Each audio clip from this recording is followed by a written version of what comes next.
ਇਹ ਹੁਣ ਜ਼ਿਲ੍ਹਾ ਕਸੂਰ ਹੀ ਤੁਸੀਂ ਤੱਕੋ ਕਿ ਮੌਲਵੀ ਸਾਹਿਬ ਜਨਾਬ ਇਹ ਮਾਸਕੇ ਤੇ ਉੱਥੇ ਪੜ੍ਹਾਉਂਦੇ ਸੀ ਤੇ 13 ਸਾਲ ਦੀ ਬੱਚੀ ਨੂੰ ਇਹਨਾਂ ਨੇ ਜਨਾਬ ਜਿਸ ਉਹਨਾਂ ਚੈੱਕ ਕੀਤਾ ਉਹਨਾਂ ਕਿਹਾ 7 ਮਹੀਨੇ ਦੀ ਇਹ ਜਨਾਬ ਹਮਲਾ ਹੋ ਗਈ ਹੈ। ਯਾਨੀ ਪਾਕਿਸਤਾਨ ਦੀ ਆਵਾਮ ਨੂੰ ਮੈਂ ਪੈਗਾਮ ਦੇਣਾ ਕਿ ਆਪਣੀਆਂ ਬੱਚੀਆਂ ਨੂੰ ਜਿਸੇ ਤੁਸੀਂ ਮਸਜਿਦਾਂ 'ਚ ਭੇਜਦੇ ਹੋ ਤੇ ਤੁਸੀਂ ਮਿਹਰਬਾਨੀ ਕਰਕੇ ਉਹਨਾਂ ਦੇ ਉੱਤੇ ਅੱਖ ਵੀ ਰੱਖਿਆ ਕਰੋ, ਦੇਖਿਆ ਕਰੋ ਕਿ ਜਨਾਬ ਕੀ ਹੋ ਰਿਹਾ ਹੈ।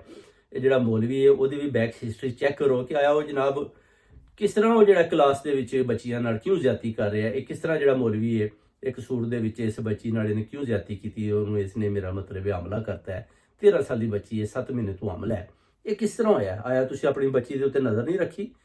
ਇਹ ਕੀ ਸਿਸਟਮ ਹੋਇਆ? ਇਸ ਲਈ ਜਿਤਨੇ ਵੀ ਆਪਣੇ ਭੈਣਾਂ ਭਰਾ ਨੇ ਸਾਡੇ ਉੱਥੇ ਫੈਮਿਲੀਜ਼ ਰਹਿੰਦੀਆਂ ਨੇ ਉਹਨਾਂ ਨੂੰ ਪੈਗਾਮ ਦੇਣੇ ਆ ਕਸੂਰ ਵਾਲਿਆਂ ਨੂੰ ਕਿ ਜਨਾਬ ਬੱਚੀਆਂ ਨੂੰ ਭੇਜੋ, ਬਲਕਿ ਨਾ ਭੇਜੋ, ਬਲਕਿ ਖੁਦ ਹੀ ਘਰ ਪੜ੍ਹਾਉਣ ਦੀ ਕੋਸ਼ਿਸ਼ ਕਰੋ। ਮਾਸ਼ਾਅੱਲਾ ਅੱਲਾਹ ਤਾਲਾ ਦਾ ਇੱਕ ਬੜੀ ਜ਼ਬਰਦਸਤ ਹੋਲੀ ਬੁੱਕ ਹੈ, ਇਹਨੂੰ ਖੁਦ ਵੀ ਪੜ੍ਹੋ, ਬੱਚਿਆਂ ਨੂੰ ਵੀ ਪੜ੍ਹਾਓ, ਮਗਰ ਇਹਨਾਂ ਜੈਲੀ ਮੌਲਵੀਆਂ ਦੇ ਢਾਏ ਨਾ ਚੜ੍ਹੋ ਜਿਹੜੇ ਉਹਨਾਂ ਨੂੰ